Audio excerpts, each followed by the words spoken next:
Buenos días, buen domingo, buen fin de semana para todos los amigos televidentes. Cuando este programa salga al aire ya la Bachelet de las Naciones Unidas ha debido regresar a Nueva York.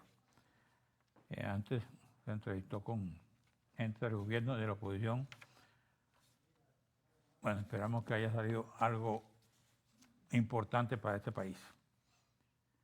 Aquí estoy leyendo noticias relacionadas con el personaje que voy a entrevistar hoy. Se llama Fedenaga Barinas, suspende envío de alimentos a Caracas. Otra noticia que aparece en Globovisión: inseguridad alimentaria en Venezuela es del 90%.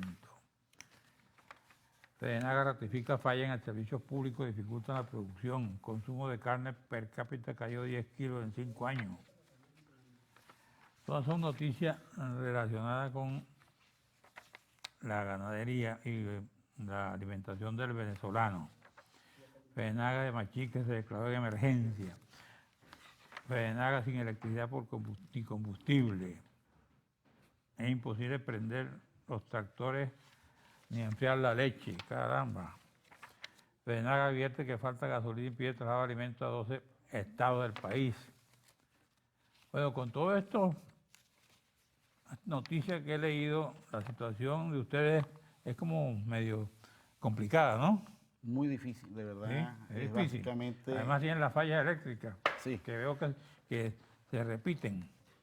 totalmente. Yo creo que lo más importante es de develar que le venimos también a participar aquí a los ciudadanos consumidores de Caracas, que es muy difícil venir a traer alimentos, por supuesto, a la capital, debido a que no tenemos combustible y tampoco tenemos energía eléctrica. Pasamos en la parte rural entre 3 y 6 días para poder llenar o poder ponerle combustible. A veces no lo llenamos, nos ponen 30, 40 litros y tenemos que volver otra vez nuevamente a hacer la cola para poder trabajar. Aproximadamente un productor agropecuario, una media en el país necesita entre 40 y 60 litros de combustible cada vez que va a atender su unidad de producción. La leche no la hacemos nosotros alrededor de los centros poblados. Ni dentro de los centros poblados de ordeñar las vacas, sino que tenemos que ir a nuestras unidades de producción a producir. Y por supuesto atender también al personal que también labora allí, llevarle su comida, llevarle sus insumos y por supuesto llevar los medicamentos también para atender la ganadería. Es inviable, es imposible que nosotros podamos tener sin energía eléctrica alimentos perecederos como la leche líquida, que está desapareciendo muchísimo más de lo que ya estaba, y estamos trabajando básicamente como trabajaban nuestros abuelos, salando la carne nuevamente para poderla mantener, algo que es totalmente insalubre, haciendo quesos artesanales que de alguna manera ya muchos productores agropecuarios habían conseguido enfriar la leche, tenían sus plantas generadoras solamente para las emergencias, y hoy por hoy, bueno, eso desapareció porque tenemos las plantas generadoras sin combustible, tenemos quizás los tendidos eléctricos, pero a los sectores rurales, por supuesto, nos castigan muchísimo más, y sobre todo, más que todo a los que están más lejanos de las urbes, ¿no? Y yo creo que la responsabilidad de nosotros es producir alimentos de calidad, que puedan ser transformados para que puedan ser consumidos por el ciudadano consumidor venezolano, y no podemos absolutamente tener esa posibilidad de hacerlo si no se nos dan las herramientas. Yo creo que hay un paro técnico, estamos parados en unas colas, los productores agropecuarios, en vez de estar produciendo alimentos para los venezolanos. Ajá, y las consecuencias de que suspendan el envío de alimentos a Caracas, ¿qué es? No, yo creo que el envío de alimentos a Caracas se está parando básicamente por la falta de combustible.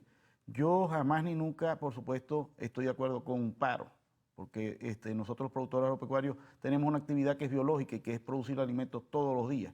Pero es que la obligatoriedad de lo que está pasando, los hechos que están pasando alrededor de todos esos municipios, marcan, por supuesto, el malestar de los productores agropecuarios de algunas zonas que, por supuesto, no están acostumbrados sino a ir a trabajar y no estar esperando en una cola de 6, Ahora, 4 días. esa paralización de los envíos de alimentos a Caracas, ¿qué consecuencias trae para ustedes desde el punto de vista económico? Yo no creo que pueda suspenderse los envíos. Vamos a tratar de hacer Es lo que dice aquí, sí, Fedenaga suspende de Barinas. No, Fedenaga no, Barinas tiene una asociación, escucharon a sus bases. Fedenaga lo que es un vocero de todas las asociaciones, y ellos manifiestan el malestar.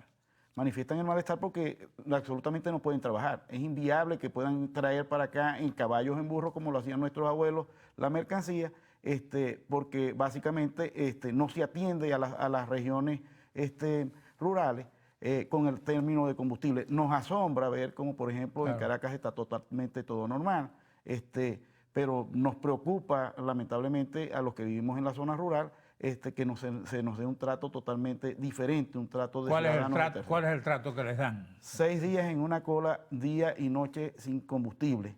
Y a veces pasamos ¿Por qué sin 18 horas combustible? porque no llega el combustible a las zonas rurales. Se nos castiga, en donde tenían que enviar unas 5, 4 o 5 gandolas de combustible, llegan 2 o 3. Y eso supuestamente basado en Ok. que pasan el combustible de contrabando hacia el vecino país. Pero es que aquí la autoridad que custodia la frontera no es el ciudadano que a lo mejor delinque. Y además nosotros tampoco amparamos Ok. eso, sino que hay unos funcionarios que debieran de custodiar la frontera venezolana. ¿Cuánto se calcula el contrabando que pasa a la frontera, que pasa por la frontera? Vamos a un receso y te hago la pregunta. Claro.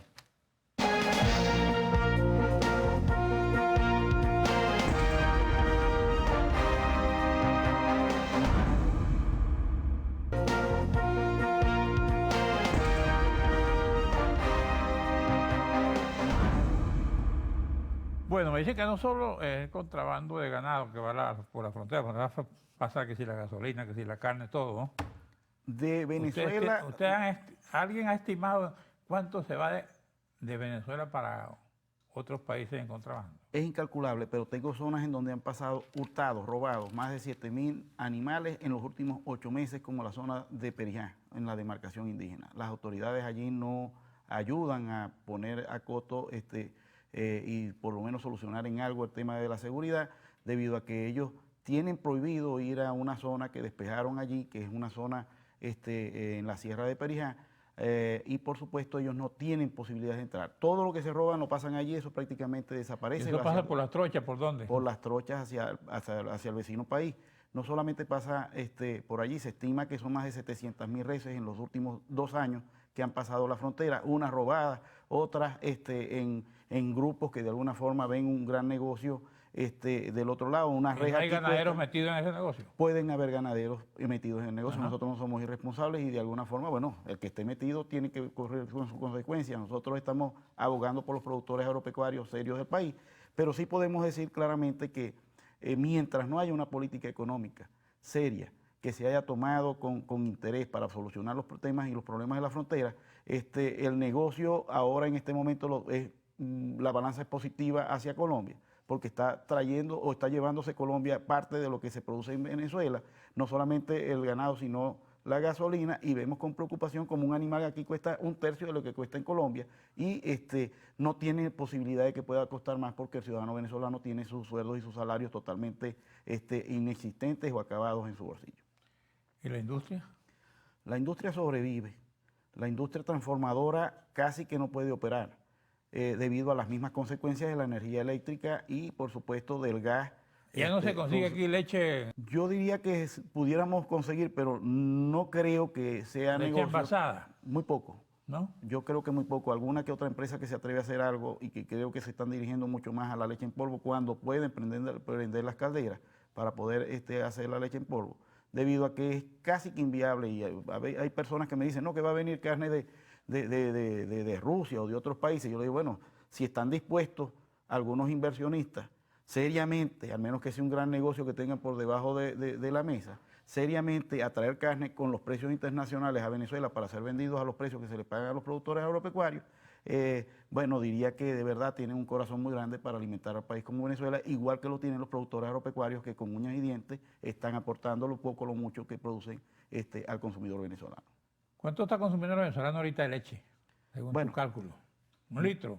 No, nosotros estamos hablando muy claramente. Nosotros teníamos en la época de los 90, teníamos alrededor de 125 litros de leche per cápita, donde era de componente venezolano, hecho en Venezuela, alrededor del 70%, y el ciudadano tenía un consumo de 125. Hoy por hoy está por debajo de 40 litros, el consumo es totalmente nacional, no hay importaciones de leche, porque no es negocio. Se acabó el dólar de 10 y por supuesto al acabarse el dólar de 10 no hay interés en traer, sino solamente los productos que vienen para esa caja que tienen un interés social. Y que, por supuesto, en la carne también tenemos la misma visión, solamente que la carne cambió. Nosotros producíamos en la década de los 90, o sea, había un consumo de carne de res aproximadamente de 25 kilos. Teníamos hace 6 años alrededor de 16 kilos y hoy por hoy cifras de la FAO y de lo que dice Asofrigo estamos por debajo de 8 kilos. ¿El consumo? El consumo. Anual. El consumo anual de carnes de res, porque si lo dividimos decíamos que una persona tenía que estar consumiendo, según los requerimientos de la FAO, alrededor de 60 kilos, en donde estaba res, pollo, cerdo y pescado, ¿no? Y por supuesto vemos cómo se ha ido reduciendo y hoy por hoy no llegamos ni siquiera a 17 kilos de carne per cápita en Venezuela, incluyendo el pescado, incluyendo el pollo, porque prácticamente el pollo y el cerdo es inexistente porque dependen del alimento concentrado. Ahora, con toda esa crisis, ¿cómo se mantienen ustedes en el campo? Bueno, es una pregunta bastante difícil. Yo creo que la puedo decir con básicamente nosotros venimos de generación en generación. Yo soy la tercera generación. Ajá. Estamos alimentando Pero la cuarta. ¿eres tú? ¿Y los otros? Casi todos los demás. Normalmente que el que se quiera hacer ganadero, cuando ve los números al final del día, sabe y entiende que ese no es un gran negocio, y mucho menos en este momento. Pero nosotros no podemos cerrar la Santa María. Es lo que sabemos hacer y es lo que nosotros de verdad de corazón defendemos. No tenemos absolutamente más nada que hacer. ¿Podemos ser productores agropecuarios en nuestro país? Sí, pero no podemos dejar de ser productores agropecuarios donde tenemos nuestros arraigos y donde tenemos nuestras raíces. En la Federación de Ganaderos, ¿cuántos agremiados tienen ustedes? Nosotros tenemos el 70% de rebaños representados allí. Tenemos 77 asociaciones activas y solventes trabajando. 77% del rebaño. 70%, 77 asociaciones activas y solventes que representan a la mayoría de los productores agropecuarios de Venezuela y que son los que de alguna forma todavía se mantienen activos y discutiendo y peleando las políticas que son necesarias para producir alimentos. Lamentablemente, en los últimos años no hemos podido concertar ninguna y si la ley de tierras hubiera sido totalmente positiva, los anaqueles de los supermercados estuvieran llenos. Lamentablemente esa ley fue derrotada por sí misma, no dio resultados positivos y hoy por hoy el sector agropecuario... ¿Qué ha pasado con las reuniones de ustedes con el sector oficial? Hasta las últimas que tuvimos estábamos discutiendo el tema de la fiebre aftosa, donde teníamos 21 millones de dosis donadas por los privados de Brasil, donde teníamos la Panastosa, que es la institución que de alguna forma certifica la libertad del país, que es el único, que es el único que no se ha certificado como libre de fiebre aftosa en Latinoamérica, y no pudimos ponernos de acuerdo. ¿Qué otra enfermedad mata al ganado en este momento? Bueno, la enfermedad del hambre también mata al ganado, porque igual el sistema de salud es precario. Totalmente. No tenemos la capacidad de hacerlo. Un animal aquí que está costando alrededor de $200, cuando fuera del país...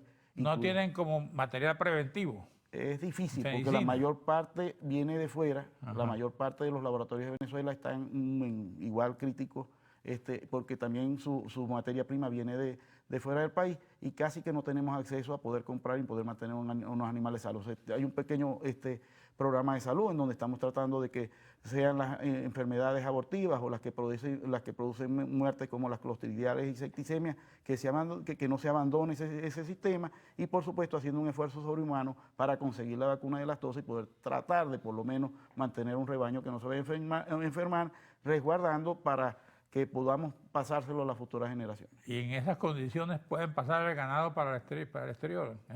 No es legal, no debiera de ser legal, sí, porque nosotros no estamos desertificados. Inseguridad sanitaria. Eso es totalmente inseguridad sanitaria para otros países, además pone en riesgo el rebaño de otros países y que estos países hoy por hoy están compitiendo para vender en mercados internacionales y que tener un brote o un país que de alguna forma tiene un proceso que puede ser quizás más adelante un peligro, de alguna forma pone en peligro su rebaño para poderlo vender tal cual pasó en Colombia, para poderlo vender a los mercados internacionales.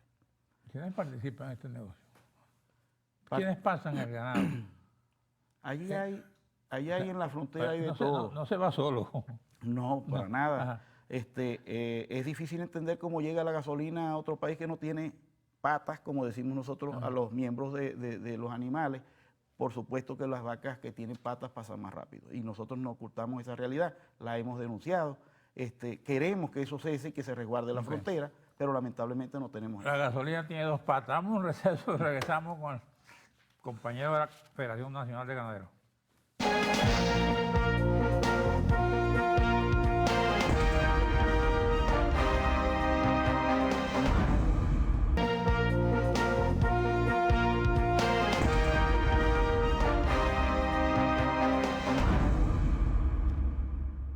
Bueno, conversando con el presidente de la Federación de Ganaderos, esa guerrilla que hay por ahí, esa guerra que hay en la frontera, al sur del lago, ¿ha habido víctimas? Sí, lamentablemente todos los que están en la frontera son víctimas. Allí hay autoridad en la frontera, y hay todos los componentes de la Fuerza Armada, pero hay grupos que de alguna forma están ahí, que son irregulares y que están al margen totalmente de la ley. Y que bueno... Los paracos, ¿qué llaman? Bueno, hay de todo. Ahí hay de todo, de verdad. Ahí hay todo lo que de LN, alguna forma, también. sí, de todo lo que Los de lo que de alguna forma pasa, y son hechos ya notorios. Acabamos de ver cómo en Boca de Grita hubo un enfrentamiento y hubieron unos muertos. No se saben quiénes son ni de qué lado son, pero hubieron alrededor de 12 muertos. Eso fue un hecho claro que pasó hace 2 o 3 días. Hemos tenido productores agropecuarios que han sido sacados de sus unidades de producción, pequeños productores agropecuarios de la zona de Catatumbo, en donde fueron sacados también por estos irregulares, y que bueno, y ya hoy por hoy no están produciendo al que país. lo sacan así, le dan un plazo. Un plazo, y no hay autoridad que los resguarde. Les dan un plazo de corto tiempo para que saquen lo poco, lo mucho que pueden sacar, y bueno, y tienen que abandonar totalmente una zona que es productiva, y son 350 hectáreas, 30 productores, son productores de aproximadamente 12, 14 hectáreas, o sea, tampoco son grandes productores, pero al igual, vivir en la frontera es convivir totalmente con eso, que es una realidad. Nosotros convivimos allí, y eso es un secreto totalmente guardado a voces. Todo el mundo lo sabe. ¿Qué otro problema tienen ustedes que se lo podría plantear desde aquí al régimen para que se interese por los ganaderos? Yo creo que de interés es que nosotros tenemos la posibilidad de resolver el problema más grave que tiene Venezuela, que es la alimentación. Y de alguna forma nosotros hemos tratado de coexistir y convivir con un reglamento que trataron de poner, que de alguna forma era la ley de tierra. Ajá. Y que nosotros pedimos de alguna forma que esa ley cese, porque ha totalmente acabado la producción del campo venezolano, y por supuesto va en vías de extinción. No podemos coexistir no solamente con la ley de tierra, sino con algunas precisiones claras, como son las del socialismo del siglo XXI, en donde no se respeta la propiedad, en donde nosotros creemos que debemos de impulsar la producción, no solamente del rubro de la carne y de la leche, sino de otros elementos que hacen falta para la dieta del venezolano, y que nosotros tenemos la capacidad no solamente de producir para Venezuela, sino también para producir, vender y traer divisas, que bastante falta le hacen al país. Hay más de 4,5 millones de hectáreas que fueron expropiadas, que hoy no cumplen su función social, y que deberían de alguna forma devolvérselas otra vez nuevamente a sus dueños, para que de alguna manera podamos nosotros derrotar la guerra al hambre. ¿Y quién las ocupa? Están en su gran mayoría sin nada de producción y sin nadie. Es difícil hoy por hoy de decir que alguien se quiere acercar para hacer una expropiación, o que quiere hacer una invasión, cuando no hay los elementos dados para nada. No tenemos créditos agropecuarios, no hay insumos con que trabajar, estamos devolviéndonos 40 años, y totalmente ahí estamos, ahí seguimos. Para poder sobrevivir. Bueno, hace 40 años existía el Banco Agrícola y Pecuario, decían otros bancos. Ayuda, y había un impulso de un gobierno. Tenían ustedes créditos, y había un impulso de un gobierno. Ajá. Y se dio la tarea. Ahí hubiera un 97% de la carne que se consumía en el país era hecha con mano venezolana, y había el 70%. Y solamente habíamos llegado, doctor, aproximadamente a 8 millones de hectáreas, cuando nosotros tenemos 34 millones de hectáreas ávidas para producir alimentos, y que podíamos nosotros en este momento ir, en vez de tener 4, porque son las que medio están funcionando, que son las privadas, debiéramos de tener 20 y haberlas desarrollado con ese boom de exceso petrolero, y que hoy por hoy estuviéramos dependiendo única y exclusivamente de los alimentos que están en el país, demostrando que podíamos tener una soberanía alimentaria. Bueno, ¿qué otra cosa tiene usted por ahí? No, el llamado a los productores agropecuarios a que sigan su trabajo, a que no desmayen, a que acompañemos de alguna forma a nuestros trabajadores y a la colectividad, porque al fin y al cabo es la única forma de que el país no muera de hambre. Aquí no hay posibilidad alguna, con los ingresos que le está entrando al país, de que puedan sostener ninguna ayuda social sin que podamos nosotros participar duramente en la alimentación del país. Ahora, pero necesitamos ciertos elementos para poder nosotros subsistir y el gobierno lo sabe. ¿Y ustedes no se reúnen con el Ministerio de Agricultura y Cría? Últimamente no. Lo que hemos hecho en los últimos meses es preparar un programa serio para incrementar la producción de carne en el país. Ayer se lo presentamos a la Comisión Agrícola de la Asamblea Nacional. Estuvo allí también el presidente Juan Guaidó. Y estamos interesados en participar y en hacer políticas, porque nosotros, el compromiso del país, el compromiso no es con nadie. ¿Qué aspiran ustedes con ese programa? ¿Que participe el gobierno también en ese programa? Ese es un programa que debiera ser revisado porque estamos cansados de que nos impongan programas que de alguna forma no son tangibles y no son posibles. El campo venezolano no es un cuartel, ni los productores agropecuarios son soldados, nosotros somos productores y tenemos nuestras propias iniciativas. Aquí habla del sitio avícola, dice, Rusia autoriza exportación de carne a Venezuela. ¿Ya llegó carne de Rusia? Quisiera verla. Yo creo que pronto vamos a saber que es casi que imposible e inviable. Es posible que vayan a traer algo de carne, pero a los precios que están aquí, si la van a traer sin un subsidio, es casi que inviable que puedan competir con la carne que hay aquí en Venezuela. Aquí dice Imbelecar, afirma que Rusia no es un exportador de carne de res. Dicen que Rusia tampoco está sanitariamente dado para poder traer carne. Estos países no concursan en la OIE ni tampoco están certificados como libres de fiebre aftosa. Yo creo que lo más importante es que nosotros tenemos la capacidad de poderla producir y que no se nos ha tomado en cuenta. Se consume productos importados con precios internacionales y se le quiere poner un precio en una gaceta totalmente alocado pues, para los productores. Si hay que subsidiar algo, que sea el producto nacional para que el consumidor lo pueda comer. Estamos terminando el programa. Dice, Fedenaga alertó que exclusión para recibir créditos disminuirá la producción. Ustedes están dando créditos. Si Ninguno. Ninguno. ¿Y dónde sale esa noticia? Bueno, yo creo que, bueno, sí fuimos incluidos, o sea, no estamos metidos en la cartera de crédito. De todas maneras, los bancos venezolanos no tienen cómo financiar ni siquiera un solo rubro alimenticio, porque los bancos de Venezuela, pudiéramos decir que básicamente están inexistentes y no tienen operatividad. De hecho, todos los bancos de Venezuela van a reportar lo que tienen y lo va a poner en una institución que tiene el Estado. Y de allí van a surgir los créditos. Sabremos a ver quiénes van a ser los beneficiados o no, pero creemos que eso no va a traer más comida. ¿Cómo es esto que te atribuyen a ti aquí en este informe del Pitazo? Dice, en 5 días se perdieron 5 millones de litros de leche. 11 días que estuvimos sin energía eléctrica en el Zulia. Eso dio como consecuencia que las empresas no nos las aceptaron, no estábamos preparados para hacer queso artesano. No podíamos hacer prácticamente nada, la poca que se pudo se regaló y lo demás, por supuesto, era casi que inviable, imposible poderlo hacer. Tenemos más de 2 años sin combustible para prender en muchos sectores el gasoil que se necesita para la maquinaria y los equipos de generación de electricidad y que, por supuesto, es una realidad. Hubo una época, y yo te digo esto porque yo fui periodista agrícola, pecuario, comencé mi profesión en esto, en que los ganaderos la leche que les sobraba la tiraban al lago. ¿Eso no existe ya? No. Lastimosamente, eso yo creo que fueron hechos que de alguna manera no debieron de ser, igual que un paro tampoco debe ser. Ok. Gracias. A ustedes. Amigo, gracias a usted, amigo televidente. En la próxima parte conversaré con el presidente del Colegio Nacional de Periodistas, Tinedo Guía.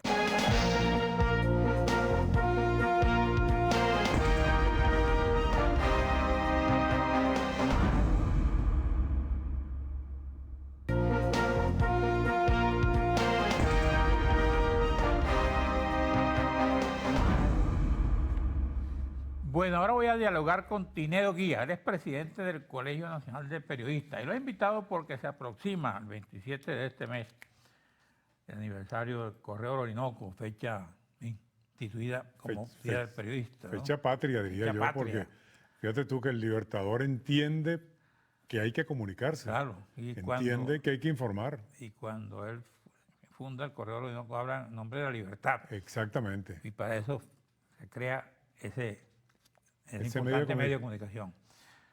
Bueno, Tinedo Guía, ¿cómo se prepara el Colegio Nacional de Periodistas y cuál sería su mensaje ahora en este día 27? Bueno, yo creo que el mensaje es seguir luchando por el ejercicio de la libertad plena del trabajo periodístico, ese trabajo de investigación, ese trabajo de buscar esa verdad que esconde la noticia, ese trabajo que es merecedor del ciudadano venezolano, porque es quien recibe todo el insumo informativo y mediante el cual puede tomar sus propias decisiones. Es decir, el ejercicio del periodismo es un ejercicio de libertades. En la medida que tú tienes el insumo informativo, tú puedes tomar un camino determinado de acuerdo a esa información que tú tienes. El Colegio de Periodistas tiene para este 27 un acto en la Plaza Alfredo Sadel de las Mercedes, donde tendremos una misa de 9:10 de la mañana, oficiada por un sacerdote que es periodista, el padre Pedro Pablo Aguilar. Es periodista y es el secretario de prensa de la Conferencia Episcopal Venezolana y que generosamente ha contribuido o va a contribuir con nosotros en este 27 de junio, Día del Periodista. Pero además de eso tenemos después un foro abierto y una rueda de prensa donde vamos a permitir o a conversar directamente con el público para que las personas se enteren verdaderamente qué es lo que está pasando con el ejercicio del periodismo y los medios de comunicación en Venezuela. A estas alturas, si tú conversas con la gente del interior, ¿cuál sería tu balance del ejercicio profesional? Terriblemente negativo. En el interior hay demasiada agresión contra los medios. Bueno, los medios impresos que han cerrado, el más reciente Panorama del Estado Zulia, de Maracaibo, el diario El Nacional de acá, una serie de diarios del interior que han tenido que cerrar sus puertas por falta de papel, porque la Corporación Alfredo Maneiro no ha entregado las bobinas a tiempo y han tenido que cerrar, dejando en la calle a técnicos, periodistas y empleados de esos medios. ¿A dónde han ido? Bueno, han migrado muchos a las páginas web, a la creación de ese nuevo servicio informativo que también está siendo atacado, también está siendo hostigado, como el Pitazo, les bloquean internet, les bloquean algunas fuentes de información y están permanentemente en esa lucha de poder querer informar a pesar de todas las adversidades que tienen en contra. Hay colegas que me han dicho que se han ido al exterior, ¿no? Hay muchísimos que se han tenido que ir. Y han tenido acogida en muchos países. Bueno, no te creas, hay muchos que no están ejerciendo la profesión. Bueno. Hay algunos pocos que sí han logrado entrar en algunos medios reconocidos, pero hay muchos que no están haciendo el trabajo periodístico que hacían aquí. Aquí fueron amenazados, aquí fueron hostigados, aquí fueron inclusive hechos presos y detenidos, que se tuvieron que ir del país porque no tenían condiciones. Además, las fuentes de trabajo en Venezuela han mermado mucho. Los medios quedan muy pocos. Ajá. ¿Cuáles otros programas tienen para el 27? Bueno, aparte de ese programa del 27, tenemos la participación de nuestros buenos amigos, colegas periodistas del extranjero, que nos puedan informar lo que fuera de Venezuela se va a hacer en conmemoración de este 27 de junio, Día del Periodista, que es una reunión de los periodistas venezolanos fuera del país con su acto determinado para este día 27. ¿Eso hace dónde? Bueno, en Estados Unidos, en España, en Argentina, en Chile. Se van a reunir allá. Sí, cada uno de ellos en sus grupos, en sus organizaciones, van a tener sus reuniones y sus actos recordando el 27 de junio, Día del Periodista aquí en Venezuela, que no coincide con el Día del Periodista en Argentina ni en España tampoco. Bueno, vamos a un receso y regresamos con Tinedo Guía.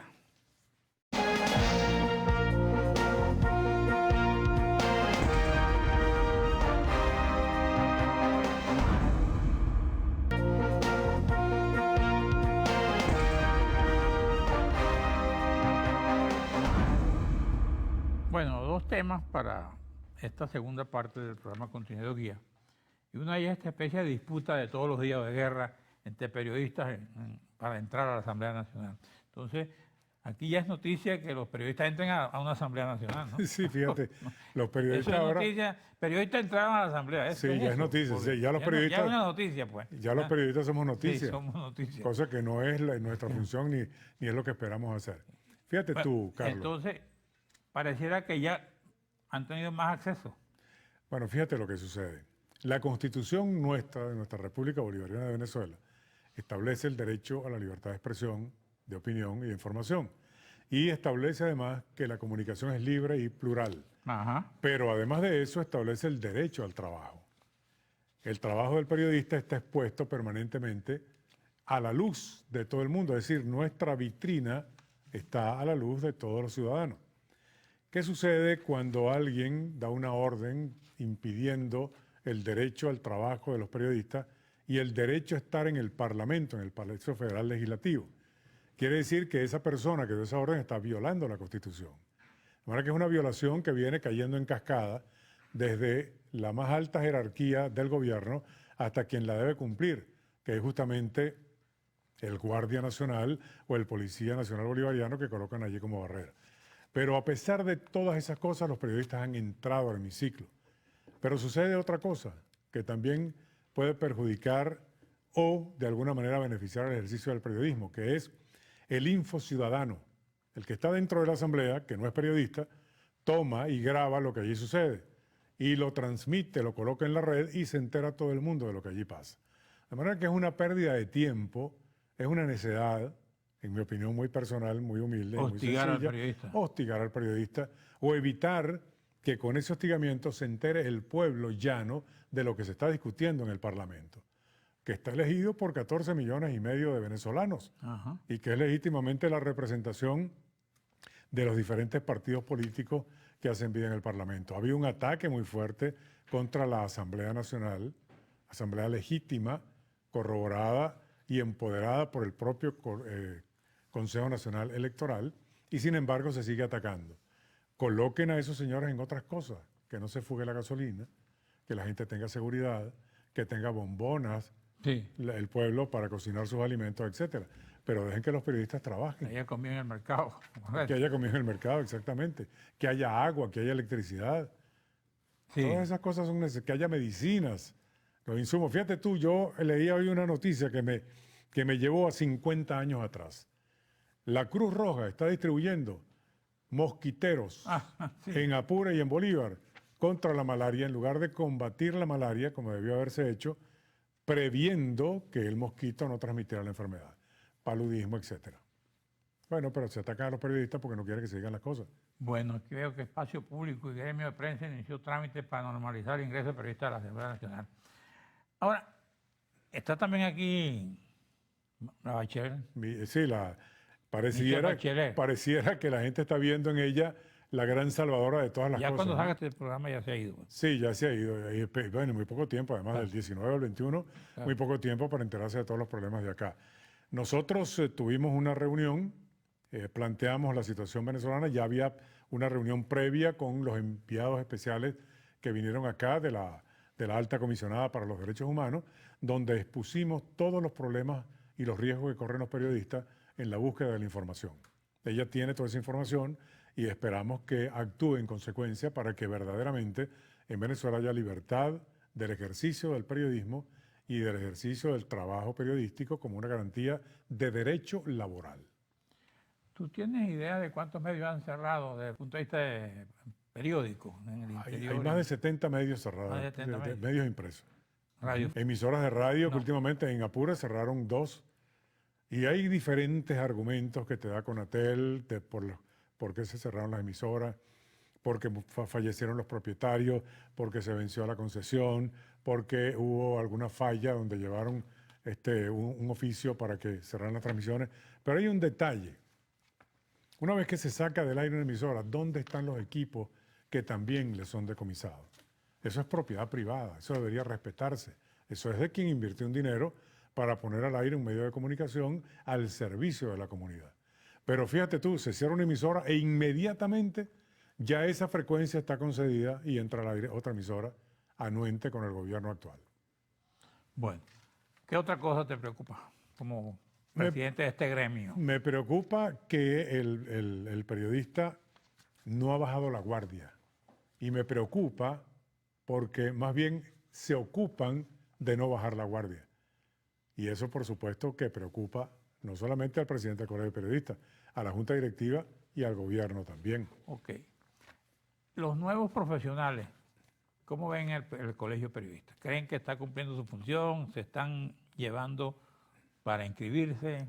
Bueno, te debo decir que hay críticas, hay mucha crítica, cosa que recibimos con beneplácito porque nosotros no nos negamos a que hay muchas deficiencias que hay que corregir y mejorar. y hay que convencer al agremiado de su cotización con el colegio para con eso sostener medianamente el aspecto administrativo del colegio, la secretaria, la papelería, etcétera, la luz eléctrica, los derechos que pagamos en el edificio donde está la sede del Colegio de Periodistas.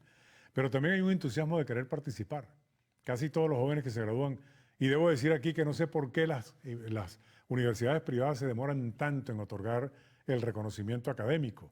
Por ejemplo, hay universidades que se demoran hasta un año en entregar el título una vez que ha culminado los estudios al estudiante. ¿Y la central? Y la central no, la central inmediatamente ya el título lo reciben y ya es considerado un título legal. Pero hemos ido también a buscar el correlativo de los registros y exigimos el fondo negro. Y en ese fondo negro hemos visto irregularidades.